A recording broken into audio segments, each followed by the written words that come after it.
आज की क्लास में हम राज्य की विधानसभा के बारे में चर्चा करेंगे। हमारे देश में कई राज्यों में विधानमंडल द्विसदनात्मक पाया जाता है और कुछ राज्यों में विधानमंडल एक सदनीय पाया जाता है। तो जिन राज्यों में विधानमंडल एक सदनीय होता है उन राज्यों में उस विधानमंडल के एक सदन का नाम विधानसभा होता है। तो आज हम विधानसभा की संरचना के बारे में चर्चा करेंगे और विधानसभा की संरचना के बारे में हम निम्न बिंदुओं के अंतर्गत बातचीत करेंगे। विधानसभा की संरचना से संबंधित प्रावधान संविधान के अनुच्छेद 170 में दिए हुए हैं और विधानसभा की संरचना में आज हम विधानसभा के सदस्यों की संख्या की बात करेंगे।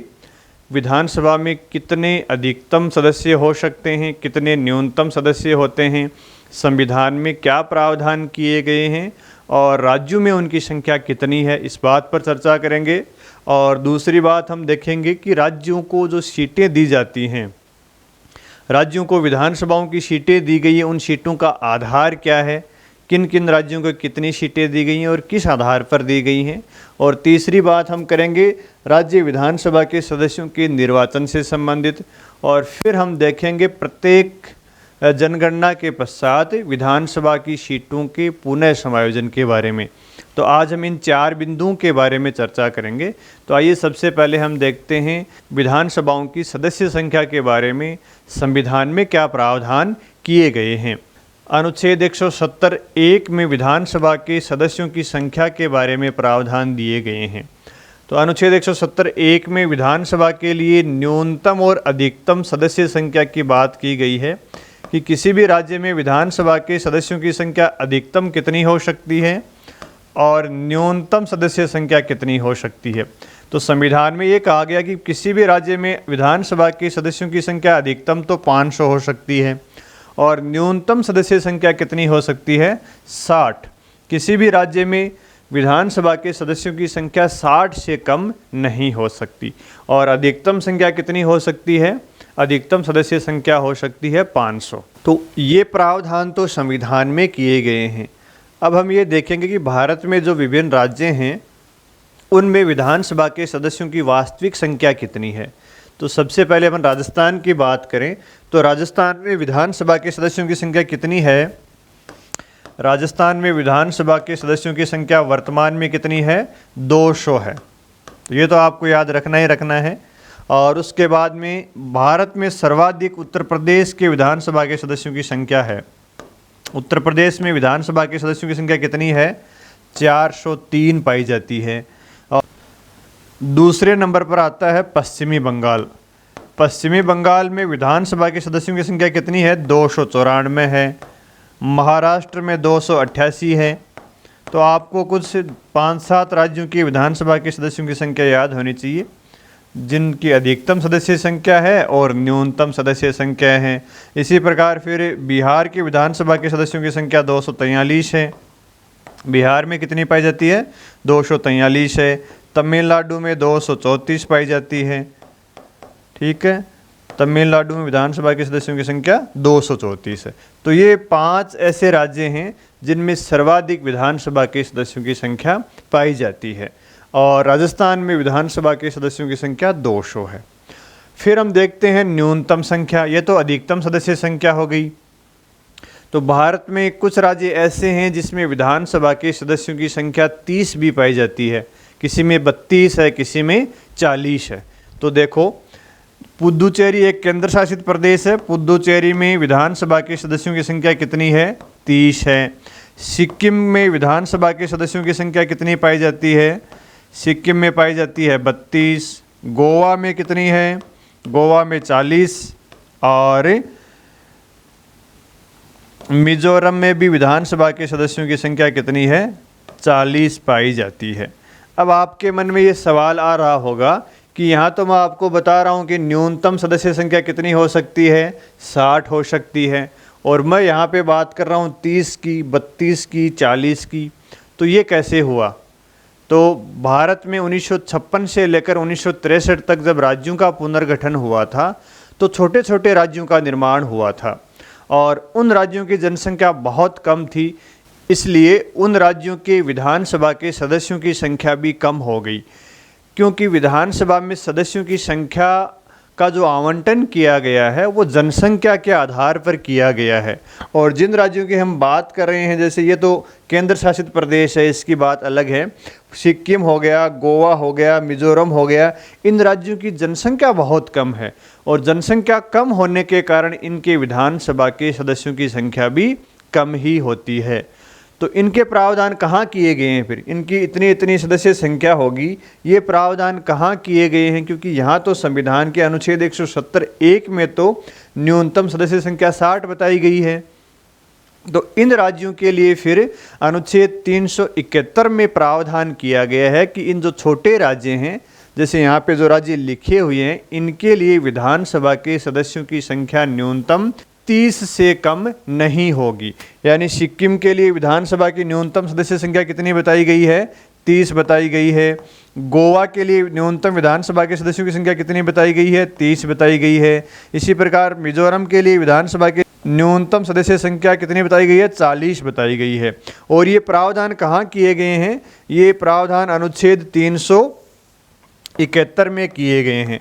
अनुच्छेद 371 के विभिन्न क्लॉजों में इन राज्यों की न्यूनतम सदस्य संख्या से संबंधित प्रावधान किए गए हैं, क्योंकि इन राज्यों की जनसंख्या कम है और कम होने के कारण तथा प्रतिनिधित्व में पूरे देश में एक रूपता रखने के लिए इनकी न्यूनतम सदस्य संख्या संविधान में कम कर दी गई है। क्योंकि भाई हमारे देश में लोकतंत्र है और लोकतंत्र होने के कारण सभी को समान प्रतिनिधित्व का अधिकार है।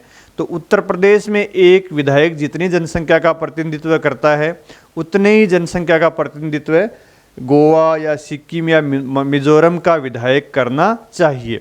वहाँ पर असमानता नहीं होनी चाहिए, क्योंकि लोकतंत्र में सभी को क्या है? समानता है और विधायकों के द्वारा समान जनसंख्या का प्रतिनिधित्व करना आवश्यक होता है। इसलिए इनकी संख्या अनुच्छेद 371 में न्यूनतम सदस्य संख्या बदल दी गई है। और इनके लिए कितना प्रावधान किया गया है? इन राज्यों के लिए 30 होगी, मिजोरम और नागालैंड के लिए न्यूनतम सदस्य संख्या 40 की गई है कि 40 से कम नहीं हो सकती। तो आपकी ये बात अब समझ में आ गई होगी कि अधिकतम सदस्य संख्या संविधान में कितनी बताई गई है और न्यूनतम कितनी बताई गई है। जो छोटे राज्य हैं उनके लिए कितनी बताई गई है, उनके लिए सदस्य संख्या कहाँ बताई गई है? अनुच्छेद 371 में बताई गई है।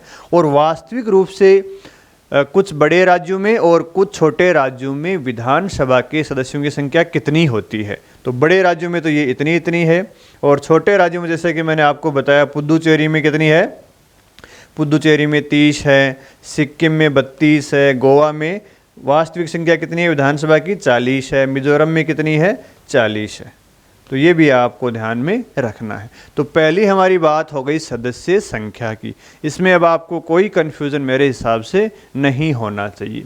फिर दूसरी बात करते हैं सीटों के आवंटन के सिद्धांत की, कि भाई उत्तर प्रदेश को 403 सीटें दी गई हैं, राजस्थान को 200 सीटें दी गई हैं, किसी को 30 दी गई हैं, किसी को 40 दी गई हैं, किसी को 243 दी गई हैं। तो ये राज्यों को जो विधानसभा के सदस्यों की संख्या दी गई है या विधानसभा की सीटों की संख्या दी गई है, इसका आधार क्या है? राज्यों को किस आधार पर इतनी इतनी सीटें दी गई हैं? तो सीटों के आवंटन का जो मुख्य आधार है वो जनसंख्या है। प्रत्येक राज्य को उसकी जनसंख्या के अनुपात में विधानसभा की सीटें दी गई हैं। और कितनी जनसंख्या पर एक सीट दी गई है? जब संविधान का निर्माण हुआ था तो ये तय किया गया था कि 75,000 की जनसंख्या पर एक सीट दी जाएगी। 75,000 की जनसंख्या पर एक विधानसभा की सीट दी जाएगी और उसके अनुपात में जितनी जनसंख्या उस राज्य की होगी उसकी इतनी सीटें हो जाएंगी। तो पहली बात हो गई सीटों का आवंटन किस आधार पर किया गया है। सीटों का आवंटन का आधार क्या है? सीटों के आवंटन का आधार है जनसंख्या। राज्यों को जनसंख्या के आधार पर विधानसभा की सीटें दी गई हैं। और दूसरी बात इसमें यह कही गई है कि प्रत्येक राज्य को प्रादेशिक निर्वाचन क्षेत्रों में विभाजित किया जाएगा। जैसे राजस्थान है तो राजस्थान को 200 प्रादेशिक निर्वाचन क्षेत्रों में विभाजित किया जाएगा, यानी राजस्थान को 200 विधानसभा क्षेत्रों में बांट दिया जाएगा। तो इसमें पहली बात क्या कही गई है कि प्रत्येक राज्य को प्रादेशिक निर्वाचन क्षेत्रों में विभाजित किया जाएगा। प्रादेशिक निर्वाचन क्षेत्रों में विभाजित किया जाएगा। और दूसरी बात इसमें यह कही गई है कि प्रत्येक प्रादेशिक निर्वाचन क्षेत्र में जनसंख्या लगभग समान होनी चाहिए। यानी जैसे राजस्थान को 200 विधानसभा क्षेत्रों में बांटा है ना, तो 200 विधानसभा क्षेत्रों की जो जनसंख्या है वो लगभग समान होनी चाहिए। प्रत्येक विधानसभा क्षेत्र की जनसंख्या का अनुपात अन्य विधानसभा क्षेत्रों की जनसंख्या के अनुपात के लगभग समान होनी चाहिए। तो प्रत्येक प्रादेशिक निर्वाचन क्षेत्र की जनसंख्या प्रत्येक प्रादेशिक निर्वाचन क्षेत्र की जनसंख्या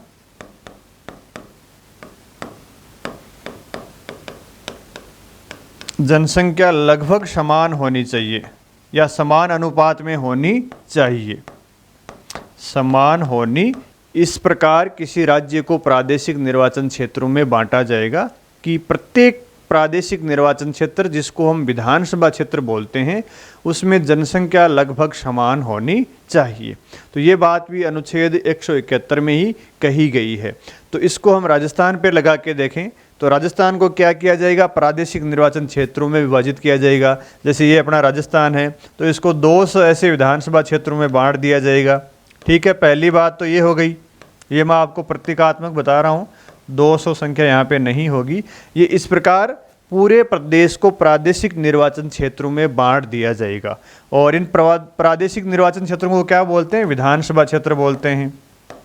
ठीक है, ये बांट दिया। और दूसरी बात क्या कही गई है कि प्रत्येक प्रादेशिक निर्वाचन क्षेत्र की जनसंख्या लगभग समान होनी चाहिए। जैसे इस निर्वाचन क्षेत्र की जनसंख्या 1 लाख है मान लीजिए उदाहरण के द्वारा, तो इसकी जनसंख्या भी 1 लाख होनी चाहिए। इधर जो निर्वाचन क्षेत्र है इसकी जनसंख्या भी क्या होनी चाहिए, 1 लाख होनी चाहिए।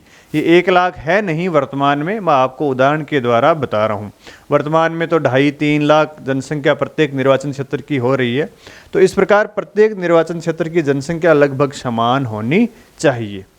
ठीक है, तो ये बात आपके समझ में आ गई होगी कि सीटों का आवंटन किस आधार पर किया गया है, जनसंख्या के आधार पर किया गया है।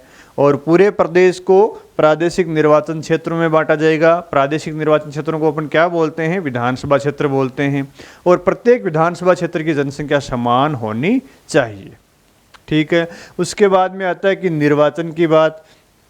तो ये जो सदस्य होते हैं, जैसे राजस्थान में 200 विधानसभा सदस्य होते हैं या उत्तर प्रदेश में 403 विधानसभा सदस्य हैं, इनका निर्वाचन कैसे किया जाएगा, इनका निर्वाचन प्रत्यक्ष होगा या अप्रत्यक्ष होगा।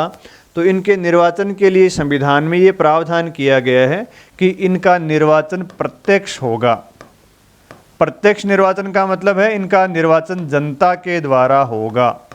जनता के द्वारा इनका निर्वाचन होगा, यानी जनता डायरेक्ट अपने विधानसभा के सदस्यों को चुनेगी। जनता के द्वारा ही उनको निर्वाचित करने के लिए वोट डाले जाएंगे, जनता ही उनको निर्वाचित करती है। तो प्रत्यक्ष निर्वाचन है, इसका मतलब वयस्क मताधिकार के आधार पर निर्वाचन होगा। वयस्क मताधिकार के आधार पर निर्वाचन होगा। और निर्वाचन में पद्धति कौन सी काम में लेते हैं, बहुमत पद्धति। कौन सी पद्धति काम में लेते हैं निर्वाचन की, बहुमत पद्धति। बहुमत पद्धति, या इसका दूसरा नाम क्या है, first past the post. First past the post. First past the post या बहुमत पद्धति, दोनों का मतलब एक ही है कि जिस उम्मीदवार के निर्वाचन में सर्वाधिक मात्रा में मत प्राप्त होते हैं वही विजय हो जाता है। चाहे उसके एक मत ही ज़्यादा प्राप्त हो अन्य उम्मीदवारों से, तो वो विजय हो जाएगा। जैसे मान लीजिए किसी उम्मीदवार को 80,000 वोट मिले हैं निर्वाचन में और किसी उम्मीदवार को 78,000 वोट मिले हैं, तो विजयी कौन होगा, 80,000 वाला होगा। किसी प्रकार का कोई कोटा प्राप्त करने की आवश्यकता नहीं होती है। जिस उम्मीदवार के ज़्यादा मत होते हैं वो जीत जाता है। तो इसी को क्या बोलते हैं, फर्स्ट पास्ट द पोस्ट, यानी जो सबसे आगे होता है उसी की जीत होती है। इस पद्धति में जो सबसे ज़्यादा मत प्राप्त करता है वो विजयी हो जाता है। इस पद्धति को क्या बोलते हैं, बहुमत पद्धति बोलते हैं। चाहे एक मत ज़्यादा प्राप्त हो जाओ। और ऐसा उदाहरण राजस्थान में है भी। 2008 के विधानसभा चुनाव में डॉक्टर सीपी जोशी 1 वोट से चुनाव हारे थे और उनके सामने जो विजेता उम्मीदवार थे वो थे कल्याण सिंह। तो जो ज़्यादा वोट प्राप्त करता है वो विजयी रहता है, जो कम प्राप्त करता है वो पराजित होता है। तो विधानसभा के सदस्यों का निर्वाचन कैसे होगा? प्रत्यक्ष होगा। ठीक है, ये बात तो संविधान में दी गई है। जैसे बहुमत पद्धति के द्वारा निर्वाचन होगा, ये संविधान में नहीं है, संसदीय विधि में ये प्रावधान किया गया है। संविधान में तो सिर्फ यही कहा गया कि प्रत्यक्ष निर्वाचन होगा और निर्वाचन की जो पद्धति है उसके प्रावधान संसदीय विधि में किए गए हैं। उसके बाद में विधानसभा की संरचना के संबंध में अगली बात आती है कि विधानसभा के निर्वाचन क्षेत्रों का प्रत्येक जनगणना के पश्चात पुनः समायोजन होगा। अनुच्छेद 170(3) में ये बात कही गई है कि प्रत्येक जनगणना के पश्चात विधानसभा के क्षेत्रों का पुनः समायोजन होगा।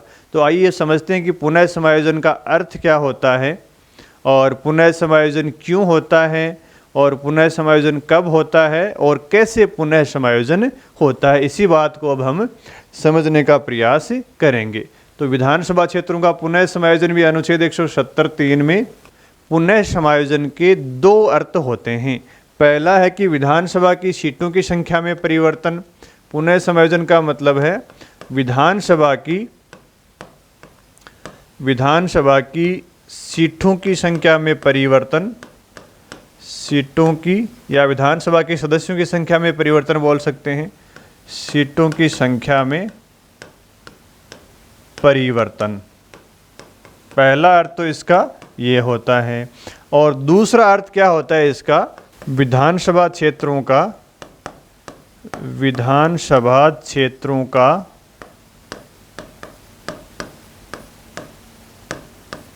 जनसंख्या के अनुसार सीमांकन। जनसंख्या के अनुसार सीमांकन। तो इसके ये 2 अर्थ होते हैं। भाई यहाँ पे विधानसभा की सीटों की संख्या में परिवर्तन का मतलब तो है सीटों की संख्या घटाना या बढ़ाना, और विधानसभा क्षेत्रों का जनसंख्या के अनुसार सीमांकन का क्या अर्थ होता है? यहाँ पे इसका अर्थ है आंतरिक समायोजन। विधानसभा के क्षेत्रों का आंतरिक समायोजन। भाई विधानसभा की सीटों की संख्या में परिवर्तन का मतलब है कुल सीटों की संख्या में या तो वृद्धि कर देना या कुल सीटों की संख्या में कमी कर देना। किस आधार पर? जनसंख्या के आधार पर। अगर जनसंख्या में वृद्धि होती है तो सीटों की संख्या में वृद्धि हो जाएगी। अगर किसी क्षेत्र की जनसंख्या में कमी आती है तो उस राज्य की विधानसभा की कुल सीटों की संख्या में क्या हो जाएगी? कमी हो जाएगी या फिर वृद्धि हो जाएगी। एक तो ये इसका अर्थ है। और दूसरा अर्थ है कि विधानसभा क्षेत्रों का जनसंख्या के अनुसार सीमांकन या आंतरिक समायोजन। इसमें क्या होता है? इसमें सीटों की संख्या में वृद्धि या कमी नहीं करते हैं।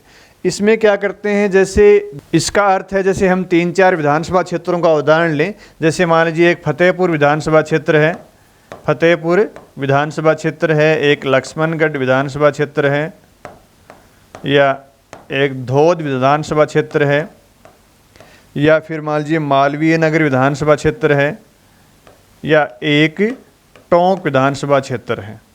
ठीक है, ये इतने सारे अपने पास विधानसभा क्षेत्र हैं। तो इन सभी विधानसभा क्षेत्रों की जनसंख्या क्या होनी चाहिए? समान होनी चाहिए। जैसे मान लीजिए फतेहपुर विधानसभा क्षेत्र की जनसंख्या 2 लाख है मान लीजिए, ठीक है। लक्ष्मणगढ़ विधानसभा क्षेत्र की जनसंख्या 2.20 लाख है। धोद विधानसभा क्षेत्र की जनसंख्या भी 2 लाख है। मालवीय नगर विधानसभा क्षेत्र की जनसंख्या मान लीजिए 2.5 लाख है।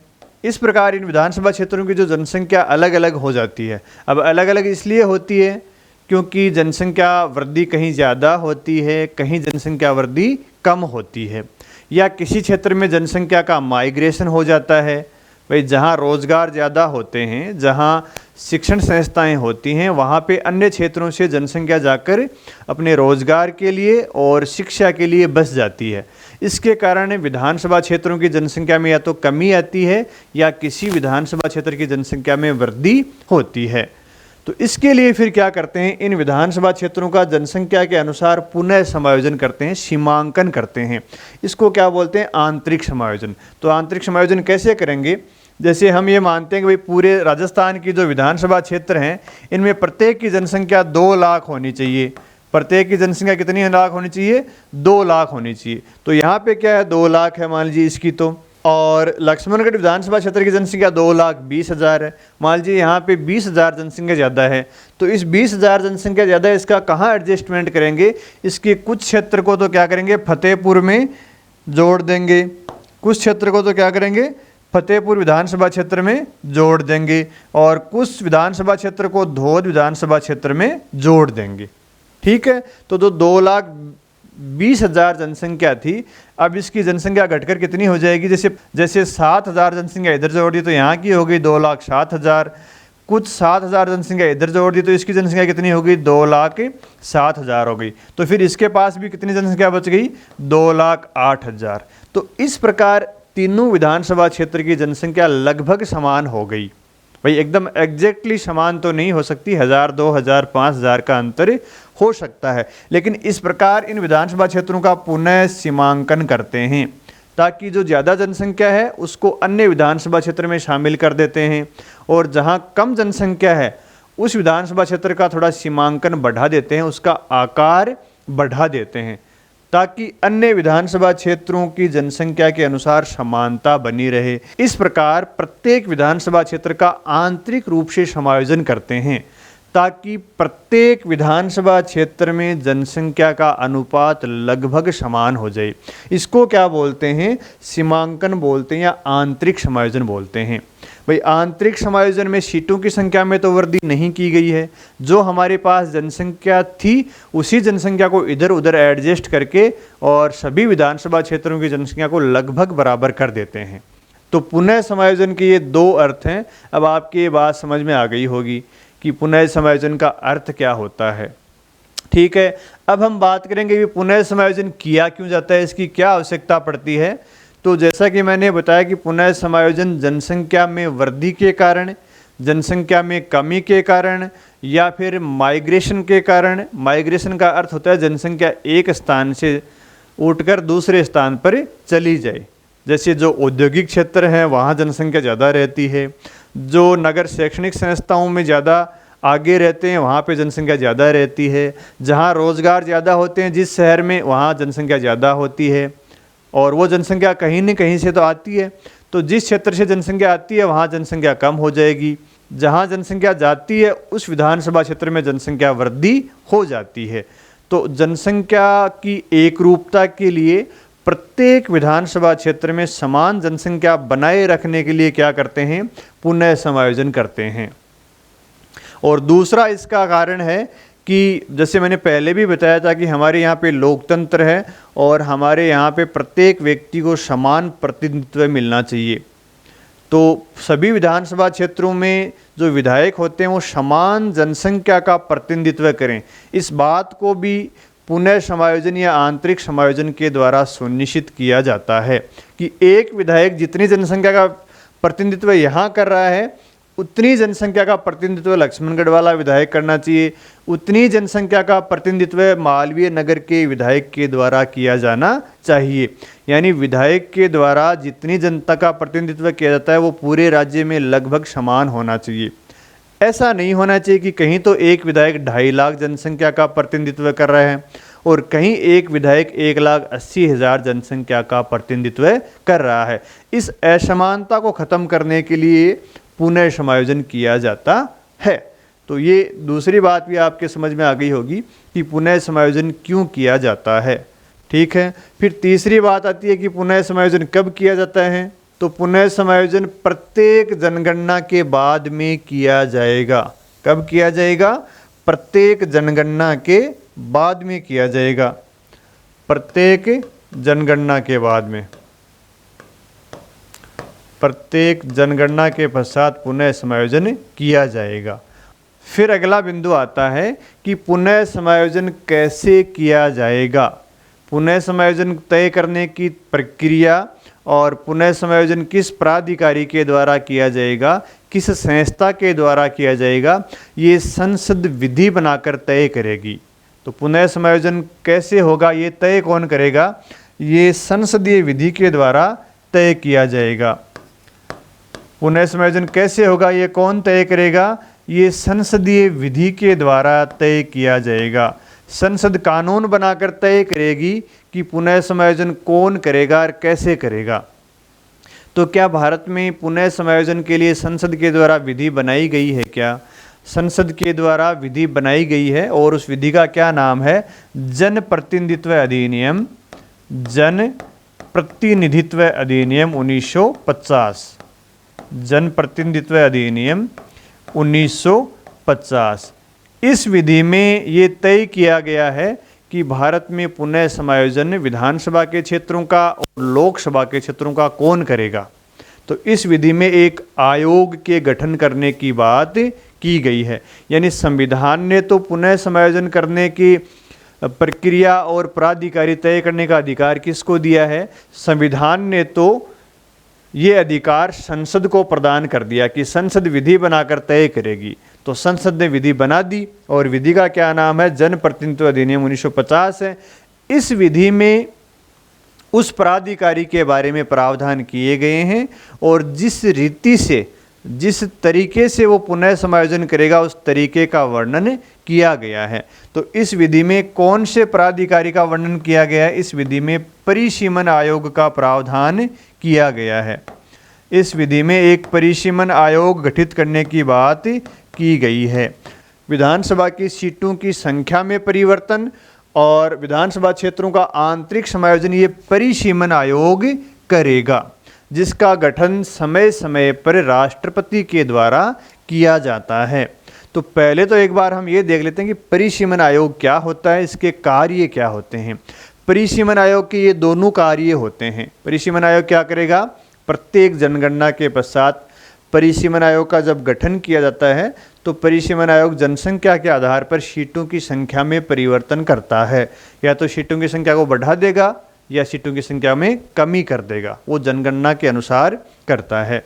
और दूसरा काम क्या करता है, विधानसभा क्षेत्रों का आंतरिक समायोजन करता है, सीमांकन करता है। भैया जो परिसीमन आयोग बन रहा है ये परिसीमन आयोग लोकसभा की सीटों की संख्या में भी परिवर्तन करेगा और यही परिसीमन आयोग विधानसभा की सीटों की संख्या में भी परिवर्तन करेगा। यानी संसद और विधानसभाओं के लिए एक ही परिसीमन आयोग का गठन किया जाता है।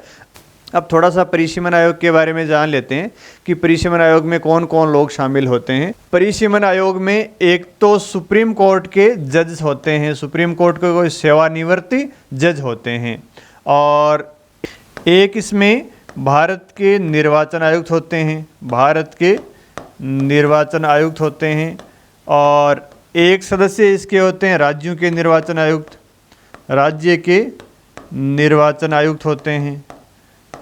ये तो इसके पदेन सदस्य होते हैं, ये तो क्या होते हैं इसके पदेन सदस्य, यानी भारत के निर्वाचन आयुक्त और राज्य के निर्वाचन आयुक्त ये तो क्या होते हैं, पदेन सदस्य होते हैं।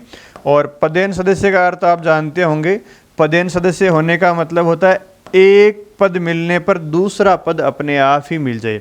जैसे कोई व्यक्ति भारत का निर्वाचन आयुक्त है तो वो परिसीमन आयोग का सदस्य अपने आप ही बन जाएगा, है ना। एक पद मिलने पर दूसरा पद अपने आप ही मिल जाता है। और इसमें सदस्य कौन होते हैं, 5 सांसद भी इसके सदस्य होते हैं, 5 सांसद परिसीमन आयोग के सदस्य होते हैं और 5 विधायक परिसीमन आयोग के सदस्य होते हैं। तो किसी भी परिसीमन आयोग में इतने सदस्य होते हैं, इनसे मिलकर परिसीमन आयोग बनता है। और परिसीमन आयोग काम क्या करता है, ये दोनों काम करता है। और परिसीमन आयोग के द्वारा एक और महत्वपूर्ण कार्य किया जाता है। क्या कार्य किया जाता है, एससी और एसटी की सीटों की संख्या का निर्धारण, एससी और एसटी की सीटों की संख्या का निर्धारण भी किया जाता है, एससी और एसटी की सीटों की संख्या का निर्धारण। लोकसभा और विधानसभा में अनुसूचित जाति और जनजाति को जो आरक्षण दिया गया है तो वो आरक्षण भी किस आधार पर दिया गया है? जनसंख्या के आधार पर दिया गया है कि जिस राज्य में एससी और एसटी की जितनी जनसंख्या होती है उस जनसंख्या के अनुपात में उन राज्यों में एससी और एसटी की विधानसभाओं की सीटें होती हैं। तो ये काम भी किसके द्वारा किया जाता है? परिसीमन आयोग के द्वारा किया जाता है।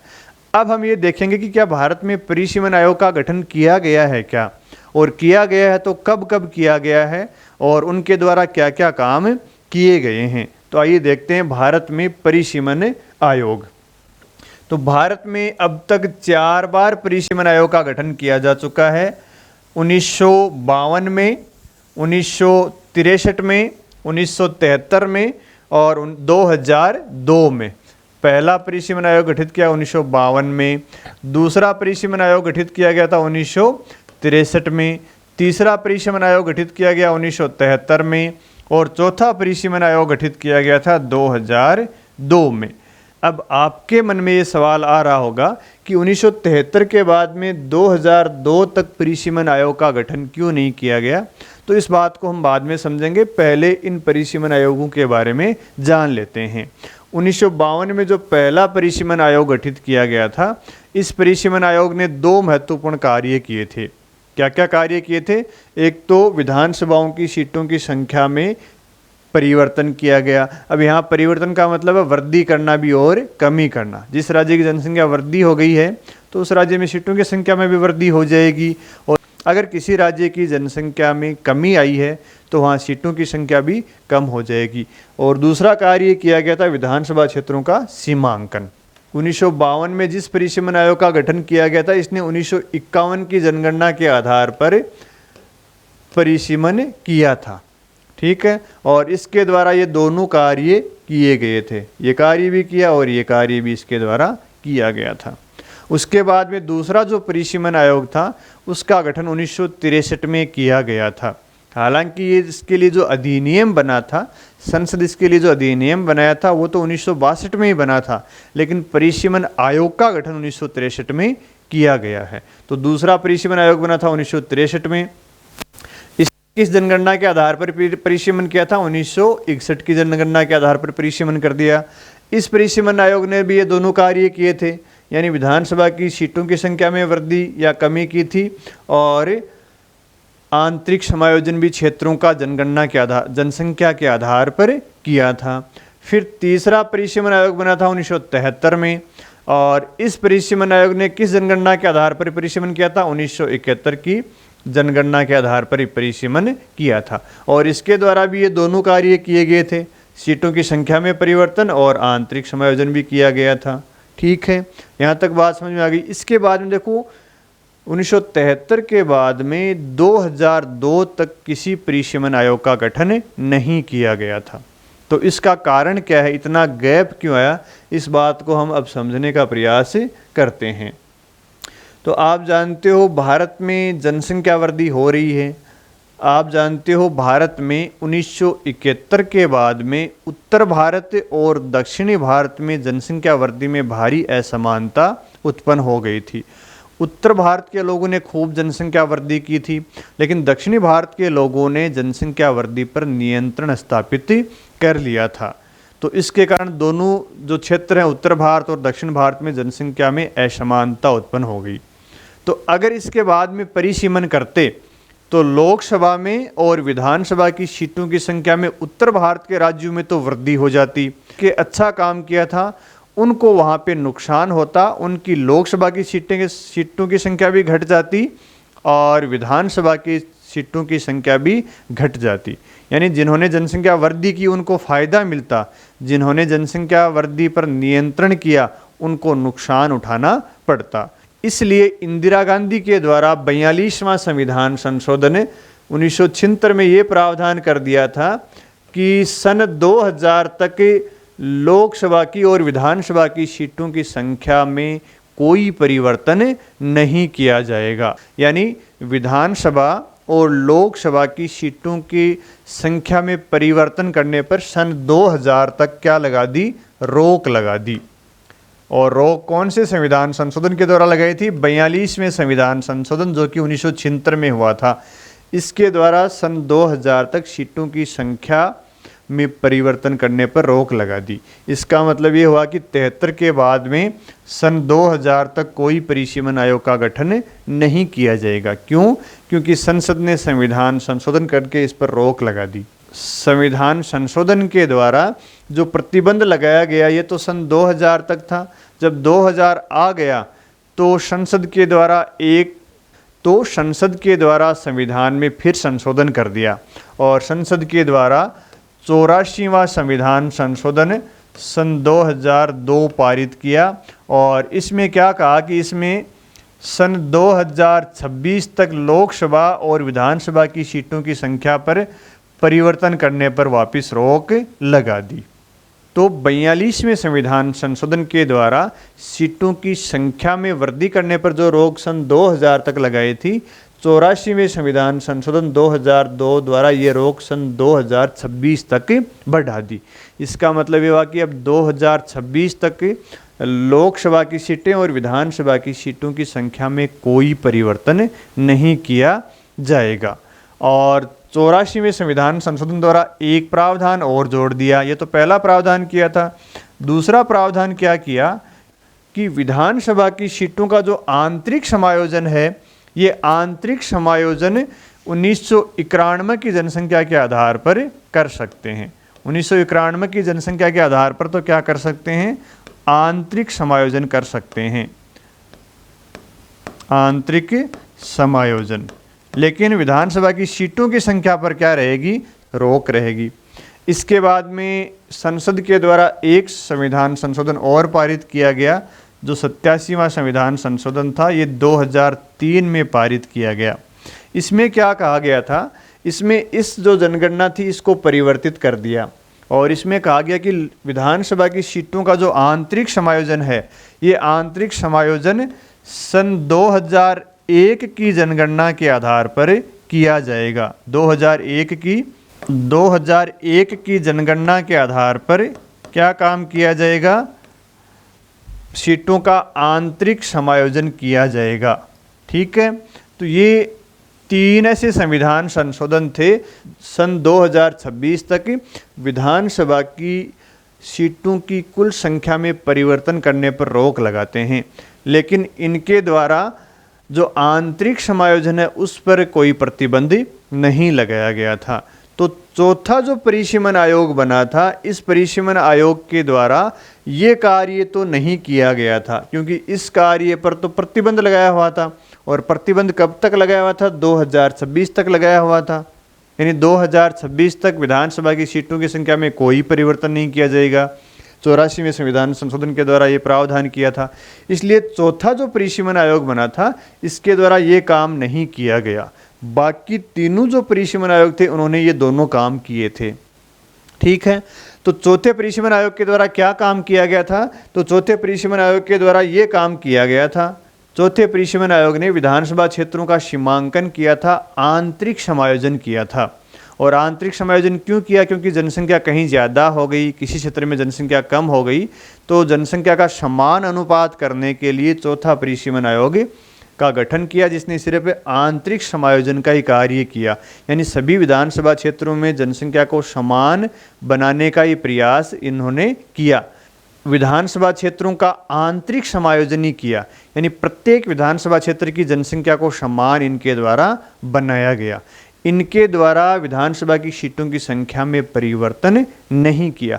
तो पहला ऐसा परिसीमन आयोग था भारत में जिसने विधानसभा की सीटों की संख्या में परिवर्तन नहीं किया। उसने सिर्फ विधानसभा क्षेत्रों का सीमांकन किया, यानी आंतरिक रूप से उनका सीमांकन किया था, आंतरिक समायोजन किया था। और ये जो चौथा परिसीमन आयोग था, ये न्यायमूर्ति कुलदीप सिंह की अध्यक्षता में बना था। किसकी अध्यक्षता में बना था? न्यायमूर्ति कुलदीप सिंह इसके अध्यक्ष थे। और चौथे परिसीमन आयोग के द्वारा एक काम और किया गया था। इस परिसीमन आयोग के द्वारा एससी और एसटी की सीटों की संख्या में वृद्धि की गई थी। चौथे परिसीमन आयोग के बाद में राजस्थान में एससी और एसटी की सीटों की संख्या में वृद्धि हो गई थी। इस आयोग के द्वारा एससी की सीटों को बढ़ाकर कितना कर दिया? 34 कर दिया। और विधानसभा में एसटी की सीटों को कितना कर दिया? 25 कर दिया। तो इस आयोग के द्वारा भी दो काम किए गए, एक तो ये काम किया गया था और दूसरा एससी और एसटी की सीटों की संख्या में परिवर्तन किया था। तो इस प्रकार विधानसभा के क्षेत्रों का परिसीमन आयोग के द्वारा सीमांकन किया जाता है और उनकी सीटों की संख्या में वृद्धि की जाती है। तो अब राजस्थान की विधानसभा की सीटों को देखते हैं कि इन परिसीमन आयोग के द्वारा कब कब बढ़ाया गया था। तो आपकी ये बात तो समझ में आ गई होगी परिसीमन आयोग क्या होता है, कैसे होता है। और एक जो महत्वपूर्ण बात है कि विधानसभा की सीटों की संख्या कौन निर्धारित करता है, तो उत्तर है परिसीमन आयोग निर्धारित करता है। कैसे करता है? जनसंख्या के आधार पर तय करता है। तो राजस्थान में जो वर्तमान में विधानसभा की सीटें हैं 200, उन विधानसभा सीटों की संख्या का आधार कौन सी जनगणना है? तो राजस्थान में जो 200 विधानसभा की सीटें हैं उन सीटों की संख्या का आधार तो 1971 की जनगणना है। कौन सी जनगणना है? 1971 की जनगणना के आधार पर 200 सीटें हैं। और विधानसभा क्षेत्रों का जो आंतरिक समायोजन किया गया है राजस्थान में, वो कौन सी जनगणना के आधार पर किया गया है? आंतरिक समायोजन किया गया है सन 2001 की जनगणना के आधार पर।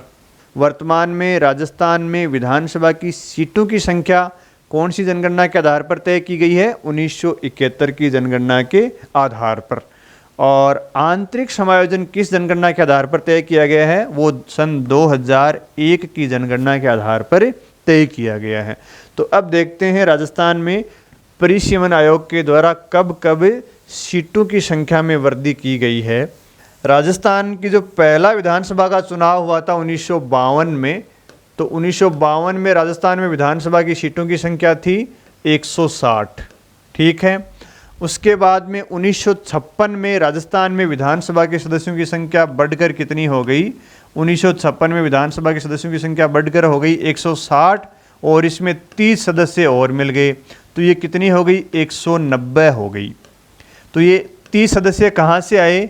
ये 30 सदस्य अजमेर और मेरवाड़ का जब राजस्थान राज्य में विलय हुआ था, क्योंकि जब भारत आज़ाद हुआ था उसमें अजमेर मेरवाड़ एक अलग राज्य था और उसमें 30 सदस्यीय विधानसभा थी जिसका क्या नाम था? धारा सभा था। तो राजस्थान विधानसभा की 160 में ये धारा सभा के सदस्य और मिल गए 30। कब? जब राजस्थान का पूर्ण रूप से एकीकरण हुआ था। तो अजमेर और मेरवाड़ भी 1 नवंबर 1956 को राजस्थान में मिल गए थे, इसलिए उनके पास जो 30 सदस्यीय धारा सभा थी वो भी राजस्थान की विधानसभा के सदस्यों की संख्या में जुड़ गई। इसलिए सदस्य संख्या कितनी हो गई? 1956 में 190 हो गई। फिर बात करते हैं द्वितीय विधानसभा चुनाव की 1957 में। इस समय राजस्थान में विधानसभा के सदस्यों की संख्या कितनी थी? इस समय राजस्थान में विधानसभा के सदस्यों की संख्या 176 थी। अब आपके मन में ये सवाल आ सकता है कि ये विधानसभा के सदस्यों की संख्या 176 कैसे हो गई? तो ये परिसीमन आयोग के द्वारा किया गया था। पहला जो परिसीमन आयोग बना था वो कब बना था? 1952 में बना था। और 1952 में जो परिसीमन आयोग बना था उस परिसीमन आयोग की सिफारिश पर इस विधानसभा के चुनाव से पहले राजस्थान में विधानसभा के सदस्यों की संख्या कितनी कर दी? 176 कर दी थी। इसलिए द्वितीय विधानसभा पहले राजस्थान में विधानसभा के सदस्यों की संख्या कितनी हो गई? 176 हो गई। और ये 176 किसके द्वारा तय की गई थी? ये परिसीमन आयोग के द्वारा तय की गई थी। ठीक है, क्योंकि परिसीमन आयोग 1952 में बना था और इसने जब तक काम किया तब तक 4-5 साल गुजर गए। तब इसने जब रिपोर्ट दी तब सदस्यों की संख्या कितनी हुई? 176 हो गई। इसका मतलब ये हुआ कि विधानसभा क्षेत्रों की संख्या में कमी बेशी कौन करता है? उनका निर्धारण कौन करता है? परिसीमन आयोग करता है। ठीक है। उसके बाद में 1967 में राजस्थान में विधानसभा की सदस्यों की संख्या हो गई 184। यानी दूसरी विधानसभा का जब चुनाव हुआ था, दूसरी विधानसभा का, तब तो सदस्यों की संख्या कितनी थी? 176। और चौथी विधानसभा का चुनाव हुआ था 1967 में, तब राजस्थान में विधानसभा के सदस्यों की संख्या कितनी थी? 184। तो ये 184 संख्या भी किसने निर्धारित की? ये दूसरे परिसीमन आयोग के द्वारा निर्धारित किया गया था। क्योंकि दूसरा परिसीमन आयोग कब बना था? 1963 में बना था।